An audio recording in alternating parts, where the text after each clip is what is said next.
Yeah, I wanted just to start with, we all know about, we've all heard about the Huguenots, and we always talk about the Huguenots, but we don't really know what their story was, um, and why they ended up in South Africa and all over the world. It was all about French Catholicism. France being a staunch Catholic country to this day. In fact, when Rena and I were in the UK in the 90s, we lived there for 18 months and I was part of Round Table there. We went across to raid the Round Table Club in France, and we were hosted in a 17th century farmhouse by the local GP. He lived on the outskirts of the town, and delightful people, and the communication was difficult, but they were wonderful. And we were two couples being hosted in this palatial old 16th century farmhouse. And on the Sunday, the big get-together was at this doctor's house, at the farmhouse. And I was helping him set up tables and so on. And you might know that Round Table has a directory where you can see all the members, who their wives are and their children, their ages, what their professions are. And I was looking through the French directory to see whether there were any Minnaars in that particular Round Table. And he said, what are you doing? So I said, well, I'm looking, because my ancestors were French. And he said, how come? And I said, well, they were Huguenots. Well, that was the end of the relationship. He ignored me until we left. Yeah. So and it was very embarrassing and very difficult for me then. And it was because I'm the descendant of a Huguenot. So what happened was, with all the wars of religion in France, in 1598, Henry IV proclaimed the Edict of Nantes to put an end to the persecution of the non-Catholics. It wasn't only the Calvinist Protestants.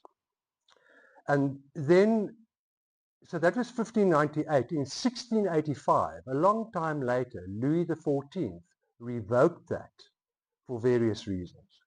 And then there was mass persecution of the Calvinist Protestants, and then they fled.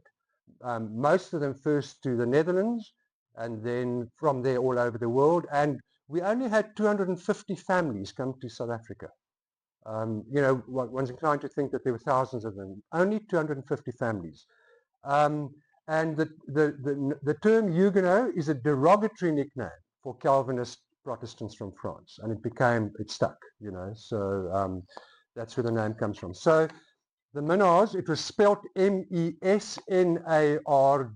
pronounced Minnaar, and then the spelling changed at the Cape. You might know that the Dutch government wanted the French to integrate. They didn't want a separate French community, and they did their utmost to get the French to integrate, and they succeeded. So the Minnaars arrived in 1688. They from Rotterdam, 4.5-month journey by boat. I mean, it must have been horrendous. 4.5 months by boat, arrived in 1688 at the Cape. Settled, according to the records, in the Drakensberg. But now that can be anywhere between Paarl, Stellenbosch, Franschhoek, and in that area. So, and eked out an existence alongside the river, which I'm not sure which it is, but then bought and settled at Farm de Wip, which is today in the main street of Paarl, and it has the quarry behind it, the granite quarry, and it was only sold out of the Minnaar family in 1950. So from then to 1950, it belonged to the Minnaar family. They had a tenant who was the quarry master, getting the granite out of the quarry at the back of the farm, the Clift family, C-L-I-F-T. And the Clifts did far better out of their quarry well, initially, of course, it belonged to the Minnaars, but the Cliffs did so well that they eventually bought the farm, and the farm de Hoop today belongs to the Clift family, and also a well-known family in that part of the Cape. So the first Minnaar to come out, his name was Johan Minnaar, and his wife Louise, and they then arrived with there were 6 children, only 4 arrived at the Cape. They lost 2 on voyage, and of the 4 children, only 1 married and had children, and his name was Jean. So Jean had a son called Philippe, and Philippe had a son called Philippe, and the next Philippe had a son called Jan Stephanus. Yeah, so it was Jean, Philippe, Jan Stephanus, again Jan Stephanus, the second Jan Stephanus. By that time, land in the Cape was becoming scarce. People were moving into the interior, and the second Jan Stephanus moved into what is now the Maritzburg area. In fact, he owned the farm Eensaamheid, which is where Maritzburg is now. Well, I say owned. It was still loan farms at that point. The land belonged to the government. You paid annual rental. You could sell your improvements, your shed and your barnhuis and your farmhouse and all that sort of thing. But Jan Stephanus moved up there in the early 1800s and settled at Eensaamheid. He sold to Burger, who then, and that was the Maritzburg connection. If you read up the history of Maritzburg, it was established on the farm of Burger. So that's where Jan Stephanus started. Then he moved to Grootplaas and Witteklip. He farmed there, and thereafter to Groot Driefontein, and then Klein Driefontein, which is where Wayne Kingwell farmed of late. I'm not sure, Rob, you know who bought that ground? It doesn't belong to Wayne, not Wayne, Kane. I'm saying Wayne, Kane Kingwell. Of course, Wayne Kingwell, Arthur Kingwell, and Jan Stephanus had a son, H.J. Full names were Hendrik Johannes Petrus Mynties Minnaar. Okay? So Jan Stephanus farmed at Klein Driefontein. There were obviously many children. I can't go through all the kids, so I'm going down the line. And the son H.J. or Hendrik Johannes, he was born at Klein Driefontein, and he then married a Pienaar girl and had 13 children. Okay.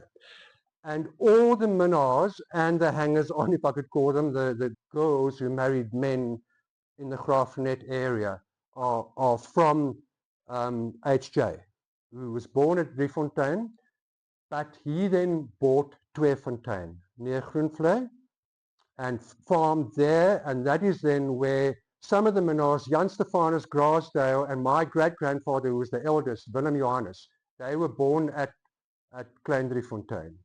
And then the family moved to Tweefontein, which is near Groenvlei, and that's where that generation all grew up. Right, so my great-grandfather was Willem Johannes. He was born in 1850. He farmed at Poortjie, the Groenewald Poortjie, close to Tweefontein. The next sibling was Jan Stephanus, born in 1852, farmed at Grasdale. Then the following sibling, 1854, every 2 years. H.J., Hendrik Johannes again, farmed at what is now known as Wanganella. It was then also part of Tweefontein.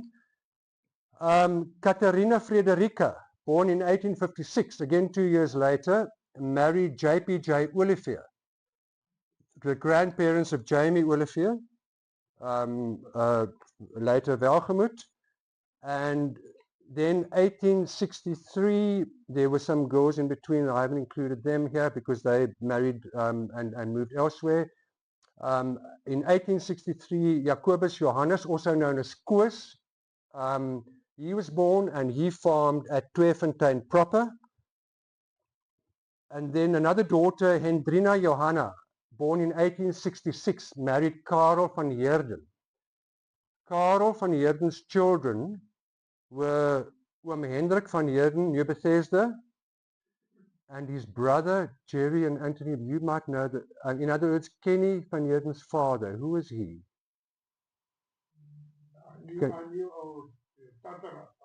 All right. So Tatterat's brother was Kenny van Heerden's father. And Tatterat's sister was Kati Nieser. Some of you might remember her.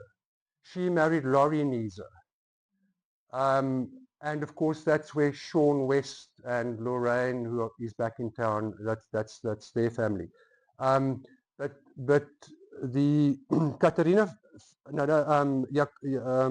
Hendrina Johanna married Karel van Heerden, and from that family, Kenny van Heerden, Ken's Radio, Steph Holmes is Tatterat's daughter, so that's how we are all connected.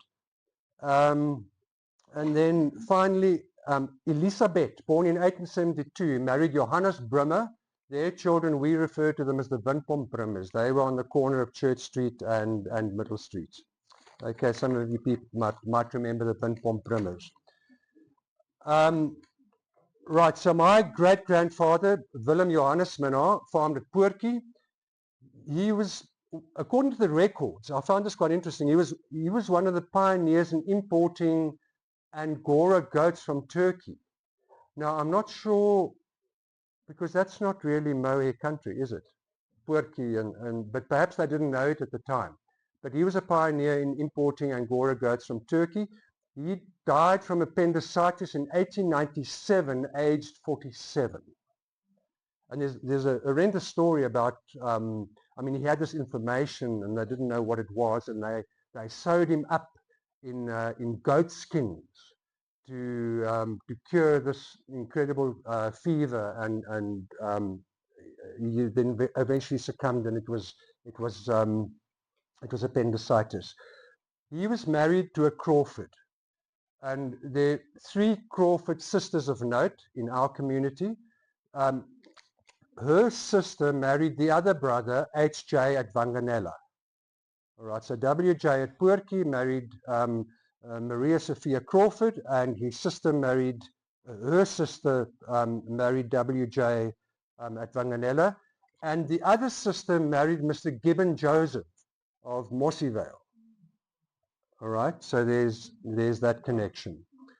Now, W.J., my great-grandfather's wife, Maria Sophia, she died when my grandfather was 2 years of age. And then her husband, my great-grandfather, died a few years later from appendicitis. So my grandfather was then raised by his uncle and aunt, double uncle and aunt, at Wanganela. My grandfather's uncle and aunt who raised him were both brother and sister to his parents, because they didn't have any children, and they were delighted to have this 2-year-old, and they raised him, and he was very, very fond of them. And then years later they had their own children, and that was also H.J. He was known as Sonny Minnaar, and Sonny's sister Sophie. When my grandfather came of age, he then inherited money and followed his cousin, his first cousin, Japie Olivier, who was farming at Welgemoot. And I think, I surmise, because they were close, that his cousin Japie coaxed him to that part of the district, and he then bought Poplar Grove alongside Welgemoot, and later in 1930 bought Letskraal, which is the beautiful little farm that I owned later. Manny, my grandfather, married Katarina Jansen, the Wilgebos Jansens, and they just, you know, it's so wonderful. These old families in Graaff-Reinet, and all of you, most of you here are part of the old families. And I always marvel at the wonderful heirlooms that we have in our homes. And that's very, very special. You know, right across the world, there are many, many wonderful people who don't have a single heirloom, who hardly know who their forebears were. We know where our forebears' graves are. So we are truly privileged. But what I wanted to say is I have a piano in my home that my grandmother, Katarina Jansen, she was known as Katie Jansen, received as a birthday present in 1904 for her 14th birthday. It's a very special piano. It's an upright grand. It's very rare. If you didn't have enough room in your home for a grand piano, you could get an so it's literally a grand piano on its side because they take up less room. It has the most beautiful sound. So in 1904, for her 14th birthday, that piano, it was imported by train from Port Elizabeth to Graaff-Reinet, by ox wagon from Graaff-Reinet to Wilgebos. When my grandfather married her, by ox wagon to Poplar Grove. And when Rena and I moved back to Graaff-Reinet in the early 90s, it wasn't an ox wagon, it was on the back of my bakkie from Poplar Grove to my home at 7 Rockland Street. And I still have the crate in which it arrived at Port Elizabeth in 1904. Isn't that wonderful? Yeah. Right, so of course my grandparents, Manny and Katie, they had 2 children, and that was my father. Also H.J., he was named after my grandfather's foster uncle and parents who raised him, H.J. at Wanganella. So my father was named H.J., whose nickname was Shanks, and his sister was Anna Angelia. That's a Jansen name from the Wilgebos crowd. And so there were only the 2 of them, my father Shanks and his sister Anje, who married Lex Lukov. So there's the Lukov connection. Let's just go back to Wanganella for a minute. So my grandfather was raised by H.J. and Charlotte Crawford, Minnaar at Wanganella, which was known as also part of Tweefontein in those days. And then later they had their own children, H.J. and Sophie. So H.J. and Sophie were my grandfather's first cousins, but he grew up with them as siblings, as a brother and sister. And H.J.'s nickname was Sonny, and he married Molly Bosman, and they had an only child, Cyril. Cyril married Lulu McCabe. Most of you know this information.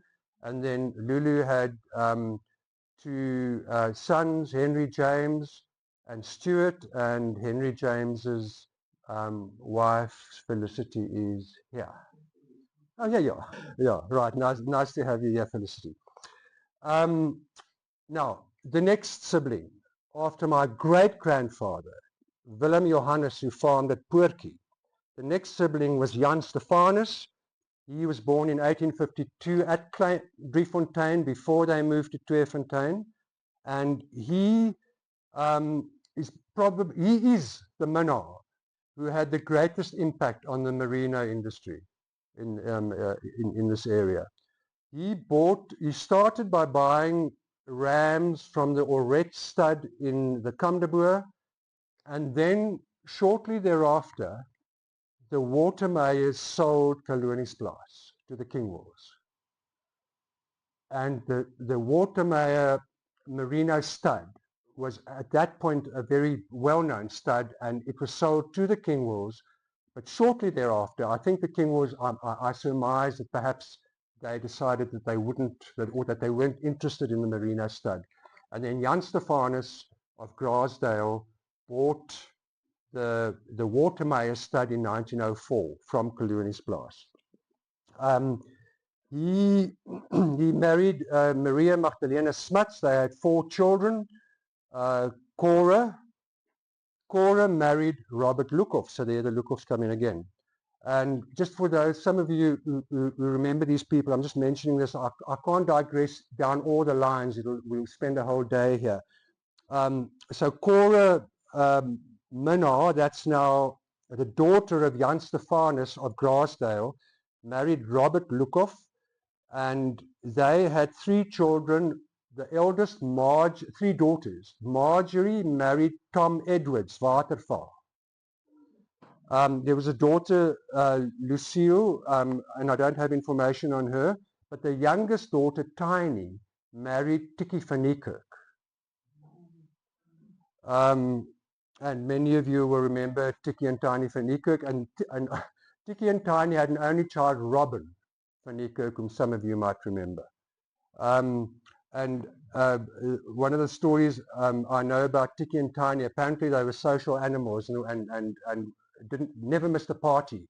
And when little Robin was a baby, they would put him in the cradle next to the phone, put the receiver, it was the old exchange telephones, put the receiver in his cradle and then arranged with the exchange to call them wherever the party was if they heard him crying in his cradle. Right, just recap. Jan Stefanus and his wife Maria Magdalena Smuts. Cora was the eldest, and then Francois married Francois and Eddie. Eddie later farmed at Graasdale, but and Francois, Jan Stefanus had bought ground in the Victoria West area. Francois married Dora Vermaak, and Eddie, whom we later knew as the Graasdale Minnaar, married Rose Vermaak, and the 2 brothers married 2 sisters. And then the youngest son was Brem. Brem married Enid Verster. So yeah, let's just go back to Jan Stefanus for a minute. Graasdale. He bought Graasdale in 1896 for £3,000. That was an enormous amount of money. And I haven't done enough research to chat to Johan and Peter and the 3rd cousins from that family to perhaps ascertain as to how he, in 1896 already, bought Graasdale for £3,000. Bear in mind, in 1904, he bought the Watermeyer stud from Koloniesplaas. So he clearly had done very well. So bought Graasdale in 1896, Katbos in 1903, Request in 1908, Grandview in 1920, and Kleinfontein in 1921. Quite something. And then sadly, the Victoria West ground, Francois, the son of Jan Stefanus, he died in 1928. They bought that ground in 1925. So they then sold that ground. And Francois had a son called Boydie, who then farmed at Winninkrans down in the Kom de Boer, and some of you might remember that. In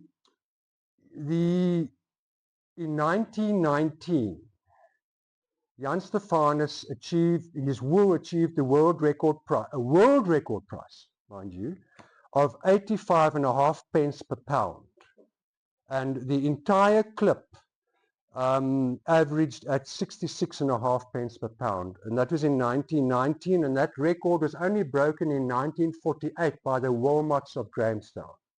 So from 1919 to 1948, Jan Stefanus of Graasdale held that record. He retired to Avondrust in 1920, Avondrust just around the corner in Somerset Street, and I'm not sure whether any of you know this bit of interesting information. So his son Eddie, who farmed at Graasdale after him, and Eddie's yeah, that's right, and Eddie's brother Brem farmed at Kleinfontein. Eddie wanted a townhouse, and in a magazine saw this beautiful house. It's the arts and crafts era. There are a few of those homes in Graaff-Reinet, the lovely old Lukhoff home in Cypress Grove. Wheatland's farmhouse is arts and crafts. That will give you an idea. Not the very old house, the big house. That's arts and crafts. And Eddie needed a townhouse and saw this lovely arts and crafts home in a magazine. And he built his townhouse next to where Davy Herald lives. There's that very interesting house on the right-hand side of Davy Herald. If you standing in front of Davy Herald's house in Somerset Street. That was Eddie Minnaar's townhouse called Klein Abendrust. Eddie died during or just before the Second World War. He never really had the opportunity to retire either to Klein Abendrust or then to Abendrust proper, which is where Aunt Rose lived later, as many of you will remember. Right, so then the family, we haven't yet discussed that one of the siblings was Jacobus Johannes, known as Koos, who then took over Tweefontein. And he had two sons, Quitty and Willie. And Willie had two daughters, they moved away. Quitty had two daughters and moved away. And Willie had a son and two daughters. Koos, the antique dealer, many of you will remember him. And there were two daughters. The one was Rita, she married de Klerk, and Elise married Skalk Pienaar New Bethesda, and they had two sons, Naldo and Kleinkie, as we know them, or Boetie and Kleinkie, possibly better known. And that is more or less how the family fit in. So when people ask me how are we related to the other Minnaars, it's really quite easy. It's from Tweefontein, the great-grandfathers were all brothers, and that's how those lines went down. Right, and that's the end of my story. I just want to tell you a little bit about the Lukos. Miranda's here, so I have license to talk about the Lukos. So I referred to Boydie Minnaar, whose father in Victoria West died in 1928. The ground there was sold. Boydie ended up farming at Winninkrans. Boydie married Helene Lukoff. So there was Cora Minnaar, who married Robert Lukoff. Boydie married Helene Lukoff, and my father's sister Anje married Lex Lukoff Seedplas. The old man, P.A. Lukoff, he had a very successful business here in Graaff-Reinet, and he had several sons. Robert was one who married Cora Minnaar. There was Archie Lukoff, and Jim was a doctor. But perhaps the most colourful figures are art figure in Graaff-Reinet is Archie Lukoff, and there are just a few stories. You will know some of them because those stories I often tell. The one is about, I might just mention, their father P.A. Lukoff was the second man to own a motor car in Graaff-Reinet. The first was Dr. Keegan. And P.A. Lukoff was the second person in Graaff-Reinet to own a motor car. He lived in Burke Street, where Onverwachten Guesthouse is now. That was the Lukoff home. But P.A. Lukoff holds the record of being the first person to drive up the Oberg Pass in a motor car. Right. And that was in 1908. So the P.A. Lukoff's sons, Archie and Robert. Archie did extremely well with his farming, and interestingly enough, they were all interested in photography, and there's definitely a creative streak in the Lukoffs. You know, they were artists and photographers and good businessmen and good farmers. The story about Archie, a very successful businessman, a prominent figure in Graaff-Reinet, he contributed hugely to all sorts of charities. He was a philanthropist of note. He was highly regarded. But he was also, and this my aunt told me, he was very self-important, but quite rightly so. You know, he was a highly respected, wealthy man in Graaff-Reinet. And he, forgive me for telling the story again, because a lot of you do know, but for those of you who don't know, I just think it's the most beautiful story. In those days, where we are all taking vitamin tablets and cod liver oil and eating dates to keep our potassium levels up, in those days, penguin eggs were considered the answer to a long life. And they were very expensive, and only the wealthy could order penguin eggs from Cape Town. And so Archie was on the line to Cape Town. You know, it was the old exchanges in those days, to order his 5 dozen penguin eggs. And the little girl and he said, hello, there's Archie Lukhoff here. And the little girl at the other end, Archie V. And which already, you know, annoyed him. Archie V. Everyone must know who Archie is, and not to mention Archie Lukhoff. It's Archie Lukhoff here. Archie V. Archie Lukhoff, Sierplaas, meneer ekskuus, Archie V. And, you know, it was a bad line, and this conversation was carrying on and on and on. There's Archie Lukhoff, Sierplaas. Oh, there's meneer Lukhoff van Graaff-Reinet, you know, and then eventually the line got through,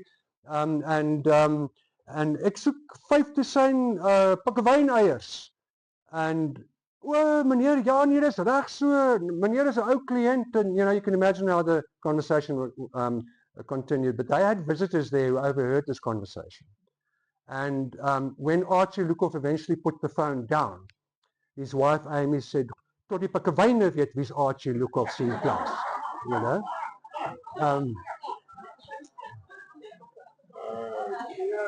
The other story about Archie Lukhoff is he was a fanatic moviegoer, loved movies.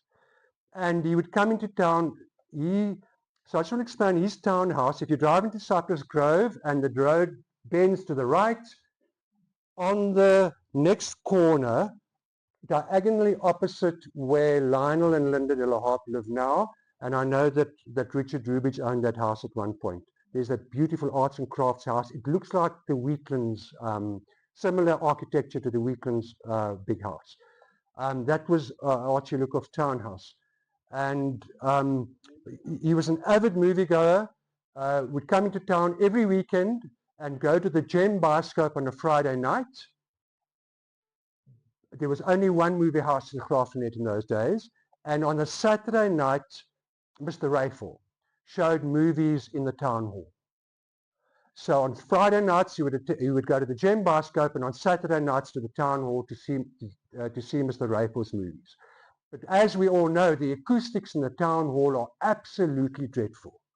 And he was so incensed one Saturday evening when there was this very good movie and he couldn't hear, that he then went and built his own movie house, the Plaza, on Market Square, and got Mr. Rayfall in as a manager. Mr. Rayfall ran it for many years and then eventually bought it from Archie Lukhoff.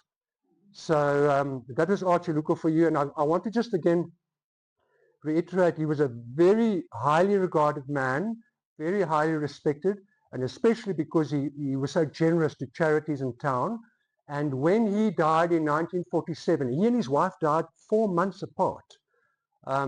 When he died in 1947, all the businesses closed on the day of his funeral out of respect, which I think is quite nice. Yeah. That's it, ladies and gentlemen, and that's my story about the Minnaars and the Lukhoffs today. Yeah.